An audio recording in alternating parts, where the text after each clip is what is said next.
अस्सलाम वालेकुम फ्रेंड्स, कैसे हैं आप सभी? ठीक ठाक हैं? आप सभी के लिए मेरी दिली दुआएं, अल्लाह ताला आपको अपनी हिफाजत में रखें। अच्छा बेटा जी, मुझे ये बताएं, नोट्स वगैरह बन रहे हैं, अच्छी बात है। जो मैं काम करवा रहा हूँ, जो आप लोग खुद कर रहे हैं, बहुत अच्छी बात है। तो जो हमारी एक मॉरल ड्यूटी बनती है, उस बारे में आप लोग कुछ सोच भी रहे हैं या उसके ऊपर कुछ एक्ट कर भी रहे हैं या नहीं कर रहे हैं? सोचने और करने में बड़ा डिफरेंस है।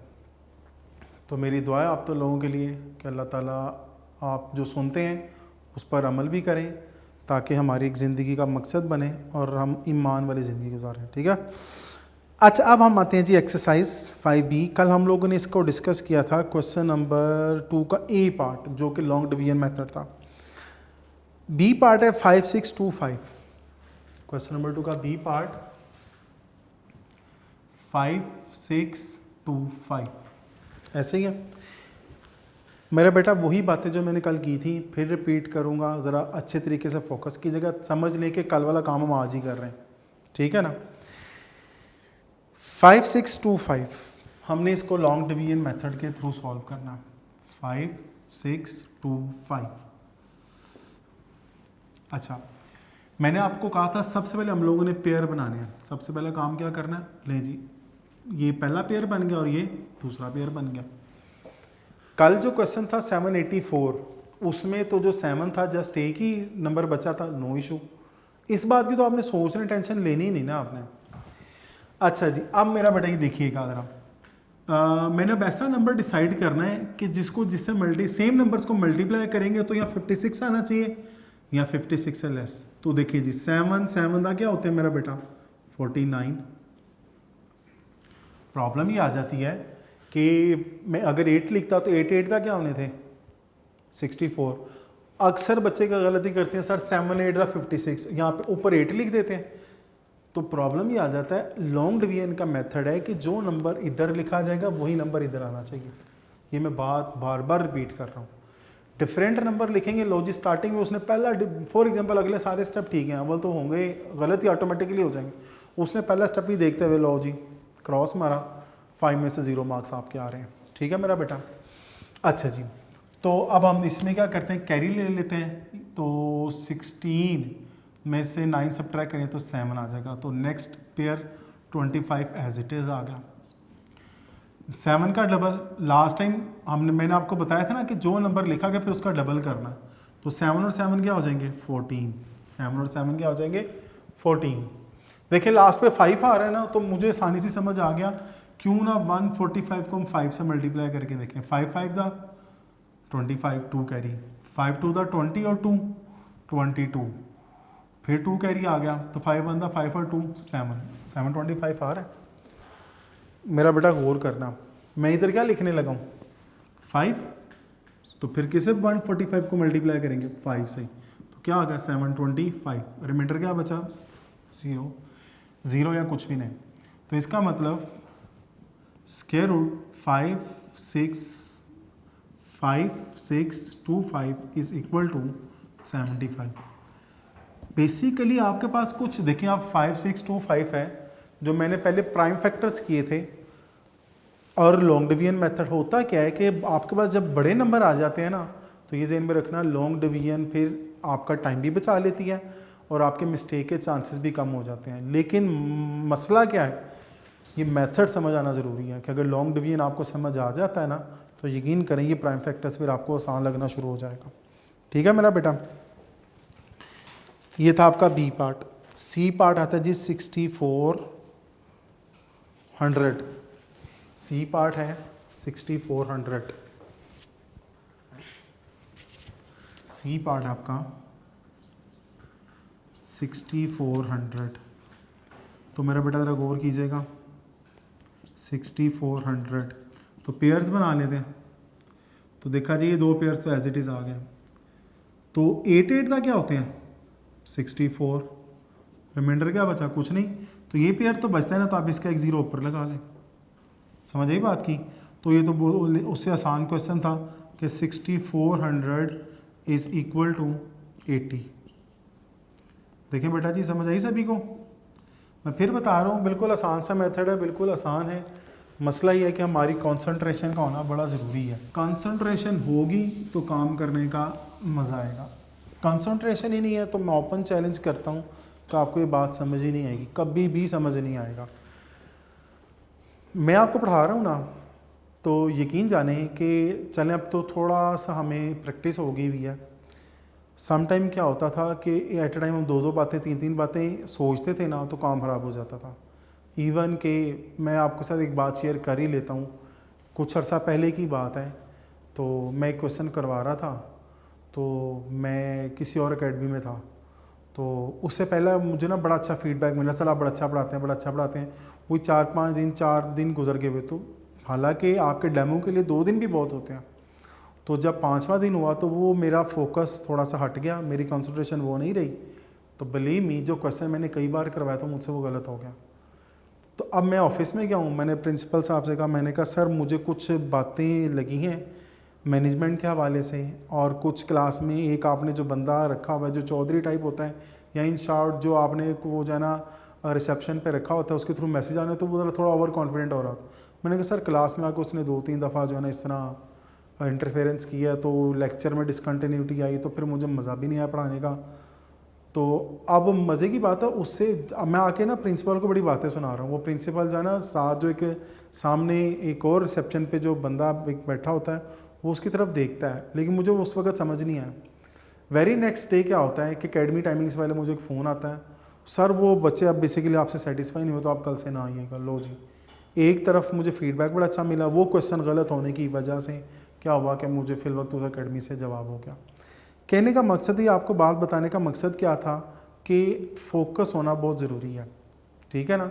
फोकस होना बहुत ज़रूरी से क्या मुराद है, फॉर एग्जांपल आप कहते हैं सर हम काम करने बैठे तो हमारी टेंशन डाइवर्ट हो जाती है, तो मेरा बेटा पता क्या करें, आपकी वालदा आपसे कोई बात करना बड़ी गौर से सुनना शुरू कर दें, आपके वालिद साहब आपसे कोई बात करें बड़ी गौर से सुनना शुरू कर दें, आपके छोटे बहन भाई हैं, आपका बड़ा कोई बहन भाई है, उस किसी एक को डिसाइड कर लें, स्टार्टिंग है ना, किसी एक को डिसाइड कर लें और उसकी बात आप बड़े गौर व फिक्र से सुने, बिलीव मी आपको फोकस करने का तरीका आ जाएगा। टेंशन डाइवर्ट होगी तो बिलीव मी प्रॉब्लम होता है, वो चाहे मैं ही क्यों ना हो या और भी क्यों ना हो, ठीक है ना। तो आपने इस ज़हन में रखना है कि जब तक कंसंट्रेशन इंक्रीज़ नहीं करेंगे ये बातें आपको समझ नहीं आएंगी। अच्छा मेरा बेटा, अब आपका नेक्स्ट है जी डी पार्ट, वो आप लोगों ने खुद सॉल्व करना है। मैं ई पार्ट की तरफ आ रहा हूँ क्योंकि वो फ्रैक्शनल है, तो कोई बात नहीं, फ्रैक्शनल भी आ जाए तो फिर क्या होगा, हम उनको सब, लेकिन मेथड कौन सा है, लॉन्ग डिवीजन। चलें जी, अब मैं स्टेटमेंट भी रेज कर रहा हूँ। डी पार्ट है बेटा 961/1156, 961/1156, ये आपका ई पार्ट है, क्वेश्चन नंबर 2 एक्सरसाइज 5B। अच्छा जी 961 है। अच्छा अब 961 है, चलिए जी हम पहले 961 के जो है ना वो लॉन्ग डिवीजन के through square root find out करते हैं। तो फर्स्ट पेयर बना, एंड पे कौन बच गया 3, लो जी 3 का क्या होते हैं 9, एनी प्रॉब्लम, क्या आ जाएगा 61।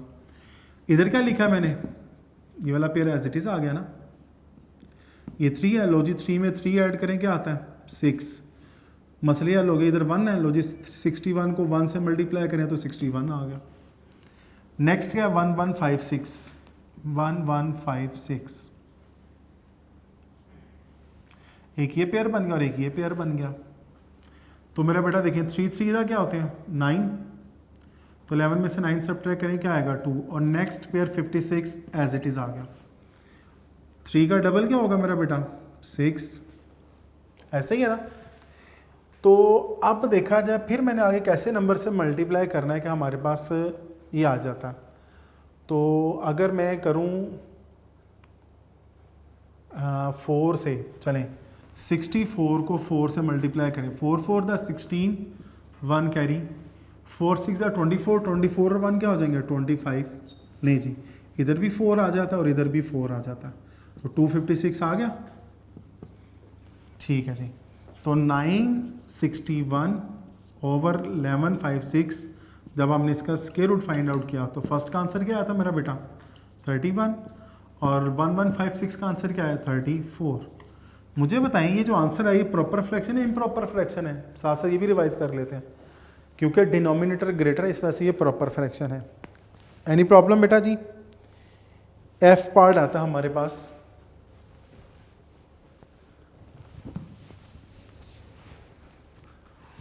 1,444 ओवर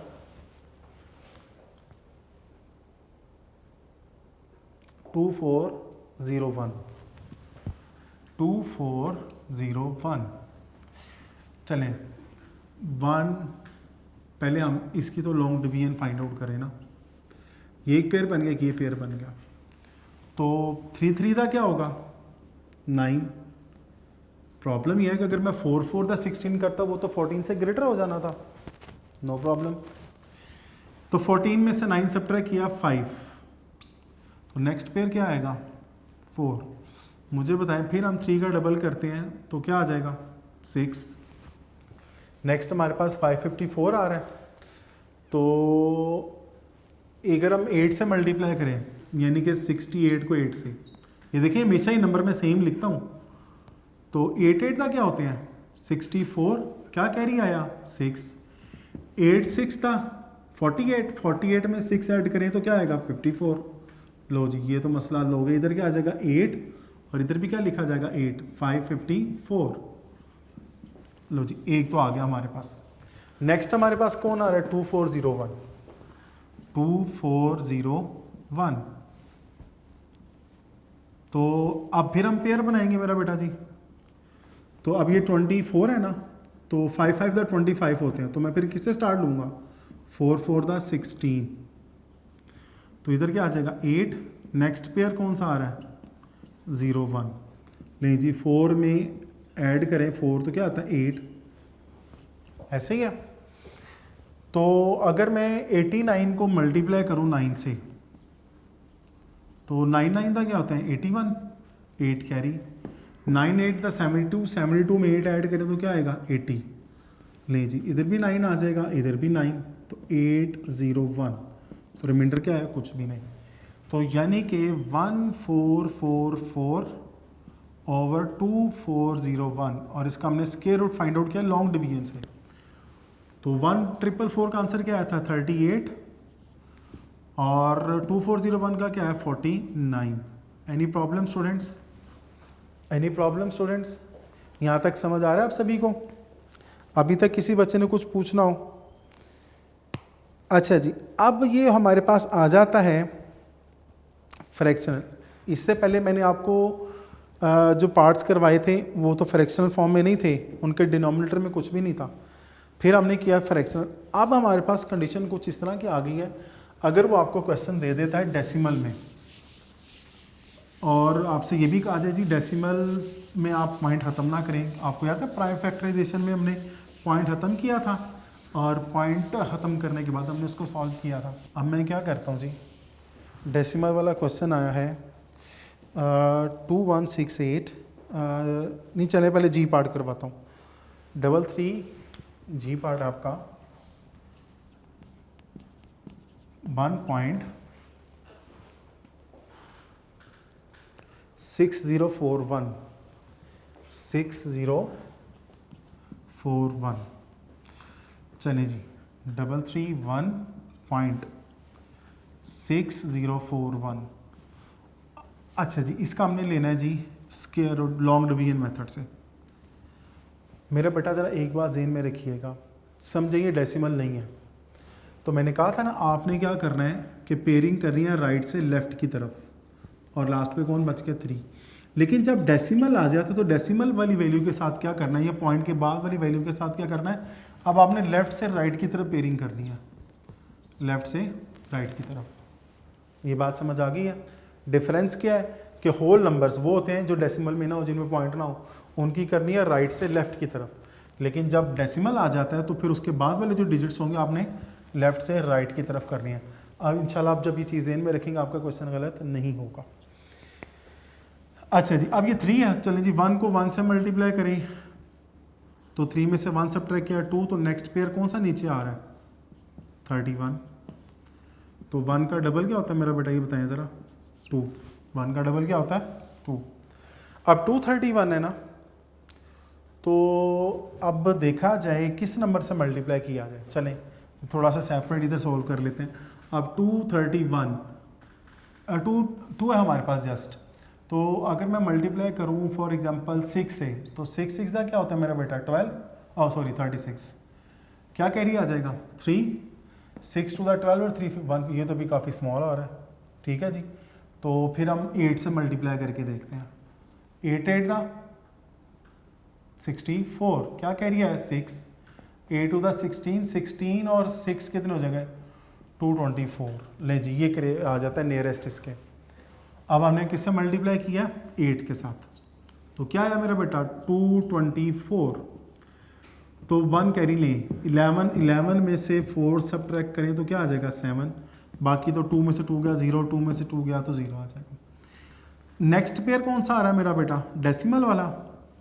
आपको लिए एक और चीज़ आसान कर दूं, तो आपने फिर यहाँ पे पॉइंट लगा लेना, क्योंकि अब आगे डेसिमल वाला शुरू हो रहा है ना। तो अब इधर हमने 8 लिखा था मेरा बेटा ज़रा, तो बताएं 8 का डबल क्या होता है 16, तो 1 कैरी हो जाएगा, तो 2 और 1 क्या हो जाएंगे 3। अब मैंने क्या करना है, यहाँ पे 3 6 है 36 यानी कि, और ये 7 60 है, तो 3 6 है ना, तो इधर भी 2 करें इधर भी 2 करें, तो 2 2 द 4, 2 6 द 12, 1 कैरी, 2 3 6 और 1 7 7 24। क्योंकि अगर मैं इससे अगला नंबर लिखता हूँ ना 3 से 3 3 9, वो तो डायरेक्टली ग्रेटर हो जाएगा। चलिए इधर भी 2 आ जाएगा और इधर भी 2, तो 724। तो इधर आ जाएगा कैरी 10 में से 4 सब्ट्रैक्ट करें मेरा बेटा क्या आता है 6। इधर आ गया 5 में से 2 सब्ट्रैक्ट करें क्या आएगा 36। नेक्स्ट पेयर क्या आ रहा है मेरा बेटा 41। नेक्स्ट पेयर कौन सा आ रहा है 41। लेकिन हमने जो रूल है वो तो नहीं ना भूलना। नेक्स्ट नंबर मैंने क्या लिखा था 2, तो 2 को 2 कितने हो जाएंगे 4, 6 और 3 एज इट इज़ आ जाएंगे। आप देखें 364 है, इधर क्या लिखा हुआ 1। लो जी आप डायरेक्ट फिर 1 से मल्टीप्लाई कर दें, 3 6 4 1, तो रिमाइंडर तो कुछ भी नहीं आया। क्लियर होगी बात। तो इसका मतलब 331.6041 और इसका हमने स्क्वायर रूट लिया, तो मेरे पास आंसर क्या आ गया 18.21। Any problem students. और ये जेन में रखिएगा, ये इंपॉर्टेंट है, ये जेन में रखिएगा, ये इंपॉर्टेंट है, ठीक है जी। इसी तरह जनाब अब आपका आता है जी एज पार्ट, वो आप लोग खुद करेंगे, मैं आई पार्ट सॉल्व करवाने लगा हूँ। स्टूडेंट्स ये समझ आ गया ना, तो इसको आपने दोबारा रिकॉर्डिंग को देखना अच्छे तरीके से, ये समझ आना बहुत ज़रूरी है। पॉइंट से पहले लेफ्ट की तरफ हमने पेयरिंग करनी है और पॉइंट के बाद आपने राइट की तरफ पेयरिंग करनी है। अच्छा जी, नेक्स्ट आपका मैंने बोला आई पार्ट, जबकि एज पार्ट मैंने आपको होमवर्क दिया है 2168। आई पार्ट आपका है 2168 पॉइंट। नेक्स्ट डिजिट्स क्या है हमारे पास 7649। चले मेरा बेटा फिर हम इसको इधर लिखते हैं 2168.7649। इसकी पेयरिंग इस तरफ होगी, एरोज की वजह से आपको पता लग गया, और इसकी पेयरिंग राइट साइड पे होगी। चले मेरा बेटा 4 4 था 16, तो इधर क्या आ जाएगा 5 और next pair as it is आ जाएगा 68। तो मुझे बताएं 4 का डबल क्या होता है 8। 4 का डबल क्या होगा 8। अब फिर वही बात आ जाती है कि हमने ऐसी वैल्यूज सेलेक्ट करनी है जो इसके इक्वल आ जाए 568 के, या इसके क्लोजेस्ट हो, लेकिन इससे ग्रेटर ना हो, इसके ग्रेटर नहीं होनी चाहिए। चलें मेरा बेटा ज़रा 8 आ रहा है ना, 8 को मल्टीप्लाई करें ज़रा 6 के साथ, तो 6 का क्या होता है मेरा बेटा 36। क्या कैरी आएगा 3, तो 6 8 था 48 में 3 करें 5 16 आ गया। तो ये देखिए जी इसके, क्योंकि अगर मैं नेक्स्ट नंबर करूँगा वो इससे बहुत आगे चला जाएगा या इससे ग्रेटर हो जाएगा, सिंपल सी बात है। तो किससे हमने मल्टीप्लाई किया 6 के साथ, तो क्या आया 5 16। तो मेरा बेटा 8 में से 6 सब्ट्रैक्ट करें क्या आता है 2, और 6 में से 1 सब्ट्रैक्ट करें क्या आता है 5। नेक्स्ट आता है पॉइंट, यानी कि अब नेक्स्ट आ रहा है जी 76। नेक्स्ट पेयर कौन सा आ रहा है 76, लेकिन अब आप यहाँ पे पॉइंट यूज़ कर लें। चले मेरा बेटा ज़रा 6 का डबल क्या होगा, 6 और 6 12, 1 कैरी, ये क्या आ जाएगा 92, ये मेरे पास क्या आ जाता है 92। Any problem? अब प्रॉब्लम ये है कि ये तो थाउजेंड्स में आ रहा है कि 5276 है, 92 है, तो मेरा बेटा देखिए ज़रा 92, 5 9 दा 45 होते हैं ना, चलें 5 से करें ज़रा, 5 5 था 25, क्या कैरी आएगा 2, 5 2 दा 10 और 2 12, क्या कैरी आएगा 1, तो 5 9 दा 45, 45 और 1 46। अच्छा चलें 9 2 6 के साथ करके देखते हैं, 6 9 दा 54, बेटा वो तो डायरेक्टिव 54 ग्रेटर चला जाएगा, इसको हम इसी से लेना पड़ेगा। नेक्स्ट हम किस नंबर से मल्टीप्लाई कर रहे हैं 5 से, और इधर भी क्या लिखा जाएगा 5, तो क्या नंबर आया था 4625, 4625, तो 6 में से 5 सब्ट्रैक्ट करें 1, 7 में से 2 सब्ट्रैक्ट किया तो 5, 1 कैरी ले लें, 12 में से 6 के तो 6, 651 आ गया। नेक्स्ट क्या आएगा 5 को ऐड किया जाएगा, तो 5 और 5 10, 1 कैरी 3, और ये 9 एज इट इज़। अब मेरा बेटा बताएं नेक्स्ट पेयर कौन सा आ रहा है जी 49, चलें जी 49 लिख लेते हैं हम। नेक्स्ट पेयर हमारे पास कौन सा आ रहा है 49, तो 930, तो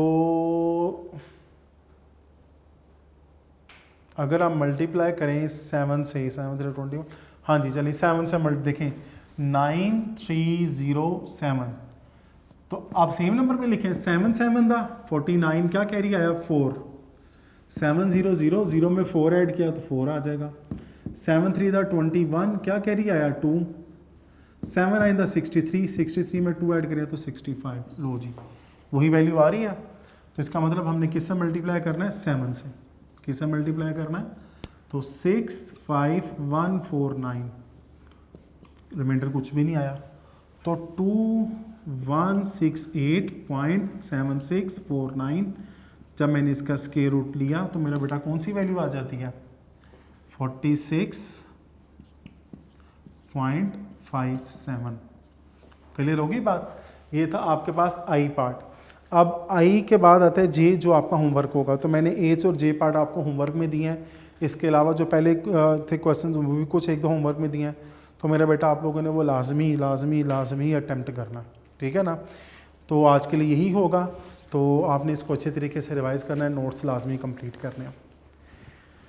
अच्छा जी, आज का मैसेज कल, हाँ कल मैंने ज़िक्र किया था खुशामद का, शायद आपको याद हो, तो आपने ये भी देख लिया कि किन के लिए खुशामद होनी चाहिए और किन के लिए नहीं होनी चाहिए। खुशामद का मतलब होता है किसी के लिए तारीफ़। मैं क्लास में आया हूँ, मेरे सर सामने खड़े हैं, सर आप बहुत अच्छे पढ़ाते हैं, सर बिल्कुल ठीक है, ओके जी, ओ मैं चला गया। वो सर तो कहेंगे यार आपने मेरी इंसल्ट की है, मेरी तारीफ़ की है। मैं इतनी स्पीड में कह के चला जाता हूँ, मेरे कोई इंचार्ज आती हैं क्लास में, आकर मुझसे पूछती हैं आपके सर कैसे, ओ मिस बस ठीक है, सही पढ़ा रहे हैं, बहुत अच्छा पढ़ाते हैं मिस, ठीक है, साथ ही अपने बातें शुरू कर देता हूँ। वो इंचार्ज भी डिसाइड करने पे लगी रहेगी कि यार इसने सर को बेसिकली बॉदर किया है नहीं किया, या सर की तारीफ़ की है नहीं की है, उनसे सेटिस्फाई है या नहीं है, ठीक है ना। हम लोग नमाज़ पढ़ते हैं, हम लोग उसके बाद तस्बीह फ़ातिमा पढ़ते हैं, हम लोग अल्लाह का ज़िक्र करते हैं। मैंने नमाज़ पढ़ी और मैं लगा हूँ सुभान अल्लाह सुभान अल्लाह सुभान अल्लाह सुभान अल्लाह सुभान अल्लाह अल्हम्दुलिल्लाह अल्हम्दुलिल्लाह अल्हम्दुलिल्लाह अल्हम्दुलिल्लाह, वो लफ्ज़ साफ़ आ रहा है नहीं आ रहा, बेसिकली अल्लाह ताला की तारीफ़ें हैं, सुभान अल्लाह भी और अल्हम्दुलिल्लाह भी। अगर मैं इस तरह बोलूँ सुभान अल्लाह सुभान अल्लाह सुभान अल्लाह, पूरी लफ्ज़ की अदायगी भी अच्छे तरीके से हो रही है, अल्हम्दुलिल्लाह अल्हम्दुलिल्लाह अल्हम्दुलिल्लाह, अल्लाहु अकबर अल्लाहु अकबर अल्लाहु अकबर। तो क्या अल्लाह ताला को अपनी ये तारीफ़ फिर पसंद नहीं है कि जिसमें आजिज़ी हो? एक तरफ हम बड़ी स्पीड में लेके जा रहे हैं, एक तरफ हमारे अंदर आजिज़ी है, तो बताइए अल्लाह ताला किस तरीके को पसंद करेगा? तेज़ तेज़ किए हुए सजदे जो है वो समझ ले काले कपड़े में लपेट के आपके मुंह पे मार दिए जाएंगे। तेज़ी से पढ़ी गई नमाज का कोई फ़ायदा नहीं होगा। नमाज समझ के पढ़ें, नमाज इस तरह पढ़ें जैसे आप अल्लाह ताला से गुफ्तगू कर रहे हैं, और आजिज़ी के साथ अल्लाह ताला के ज़िक्र और तारीफ़ करें।